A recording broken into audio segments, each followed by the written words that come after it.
Hey tubers, Bard coming at you. No beer today, just hydrate. It's Wednesday.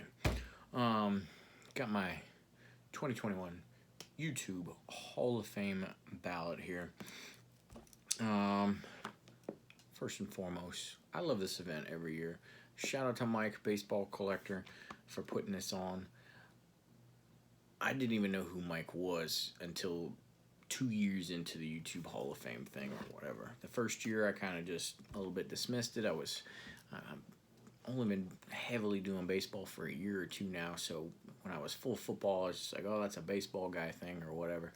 Didn't really know those circles, but each year I pick up more and more guys that I get to follow based on seeing other people's votes and people I watch recommending other folks and stuff like that. And so, um, especially nowadays, the people that I watch and the people I've found, I can highly attribute my following to the YouTube Hall of Fame and who's been recommended by all of you guys out there that are voting and participating. So shout out to that.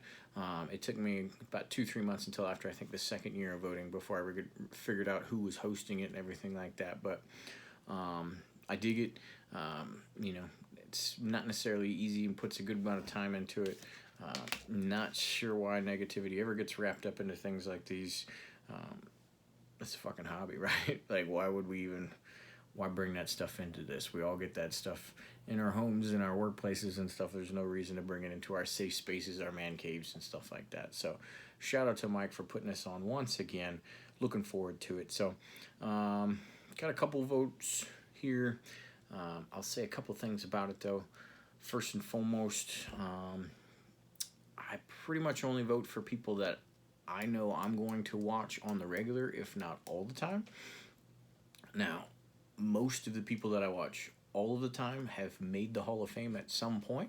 Um, you know, Makes sense, right? Those are the ones that have been pushing the content and the quality content and things like that to the point where we as a YouTube constituency have recognized them, right? But I do have a couple of folks there. I am a bit of a stickler for regular content and then longevity of the content as well.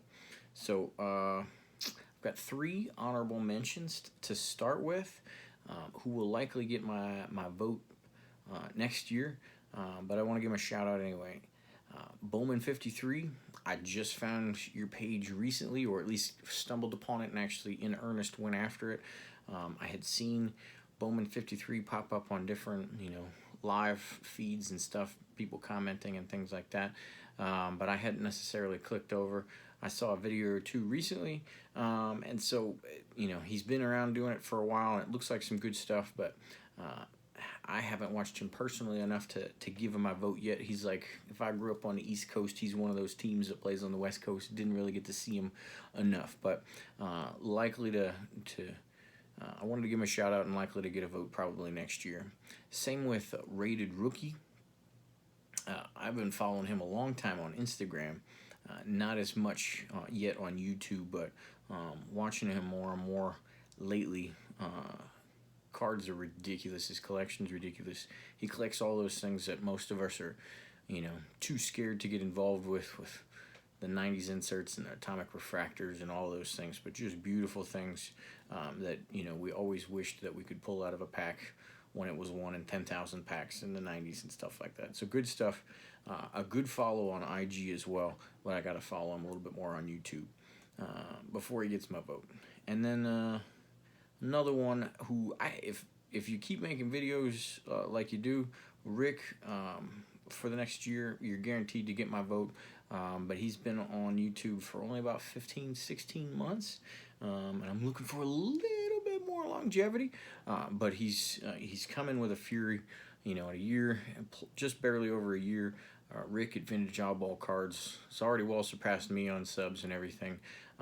Does great content, has great cards, and I love every time he shows a card, he's just beaming with enthusiasm, and it's he knows he has to slow his enthusiasm down in order to get the content out, but he's so excited he has to check his own, enthusiasm in the video. You can kind of see that deliberate thought process happening in his mindset, which I love, because I'm definitely want to stick, and in my votes, stick to people that are more genuine to the hobby. I start to get off put real fast if people are selling more than collecting and things like that. We all got to sell here and there. It is what it is, but I'm definitely looking for the true hobbyists, and so that's usually gets my votes. So let's see. I got 6 votes to toss in this year, which is more than I did last year. I think I only did like 3 or 4 last year. But first one up, no particular order. Mr. Fisherbike, Jason. Been doing it for a long damn time, so I'm loving that longevity. Got well into the 800 subscriber range, and consistently puts out the videos. Genuine hobbyist, just gets excited and enthusiastic about whatever he comes upon, and you just got to dig that, right? Good solid dude. Here's one. I've seen him get a couple of votes, so I'm not the anomaly here, but the next one up is Stove Collector. And I just have an appreciation for his element that gets brought to the hobby. It's different than everybody else's. He puts the lighter side. He doesn't always have to show a card or something like that, even though he is a genuine collector. As a football guy, I kind of relate it to, at some point, a special teamer or a long snapper is going to get into the Hall of Fame. Stove is that guy for the YouTube community. You need him. He's a critical element that it needs to exist at some point within the team, and he brings that. He's embraced that role, and but he genuinely is bringing the content not only on his own, but he's a Cardboard podcast along with Bob Lewis. So he's actively contributing and interfacing with the community on a regular basis, and love to see that. So Stove Collector gets a vote. I stumbled upon this guy not too long ago, but it's been long enough, and I've looked back into his archives a little bit to see how long he's been sharing goodness, and it's been a good number of years. So George over at Diamond Yard Sports Cards, I gotta continue keeping up with him and probably go back and see, because if you just scroll the thumbnails of some of his videos, he's got some good cards. I'm a little jealous because it's, if I'd have started just and stuck to baseball as opposed to how many years I did football before I started jumping a little bit more on the baseball track, I'd like to think I have some of those cards. But just a great eye for cards. You get jealous and you check eBay after every time you listen to him. He's always dropping knowledge, just a genuine love for the cards and the hobby and stuff like that. So George over at Diamond Yard Sports Cards. I don't know if this person's got any votes yet, but I'm going to throw it out there just because of the angle that he brings to the hobby, and he's genuinely trying to contribute, and that's Cardi C. He's also on Instagram as well, but I've been watching him for a couple months now. He's, accountant's probably selling him short as far as his day job goes, but obviously an analyst in numbers and businesses and stuff like that, and he does that for us in the hobby, and puts good effort into his videos, gives good content, and is genuinely trying to carve out a spot of his own within the hobby, just so that he can contribute there, and I think he's doing a great job with it. So shout out to him. Next one is Vintage Card Curator. I think he's got, I at least saw Scotty give him a vote already. Scotty Tradition. I don't know how many other folks have gotten him, but doesn't post a ton of videos. As far as I'm aware, he's not necessarily the biggest interactor with other folks, but the content that he brings, that he puts so much effort into, it brings such value to us as a community, as far as him digging in and fact-finding about the scandals to the, what happens to a card when somebody dies, etc., etc. He just goes so deep and so research-oriented into his production, and then produces a good video as well. And then I think he's got an absolute role within our community, and he's been contributing at a high level, so he gets a vote.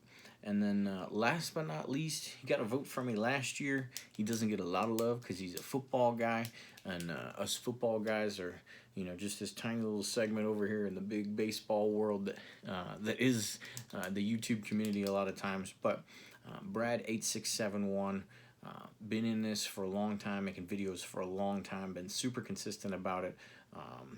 Big time, Dolphins guy, but he collects the whole gamut, everything from the modern flawless RPAs back into the, the Marinos of the early years and stuff like that. And a true contributor to the community. We call him Bradley Claus more often than not because he's always sending out care packages and hooking people up, and he's been doing it for years and years. And just that level of interface through the YouTube community is much appreciated by many of us, to include myself, which is why he earned a vote. So 6 votes there, and then 3 honorable mentions that if you don't already subscribe to them, go check them out, look into them, as I will do the same, or I will continue to follow, because I think they will be on ballots heavy next year if they don't already make it this year. There's a couple of them there that I gave that are probably going to make it this year, even though they're my honorable mentions. So thanks for watching. Later.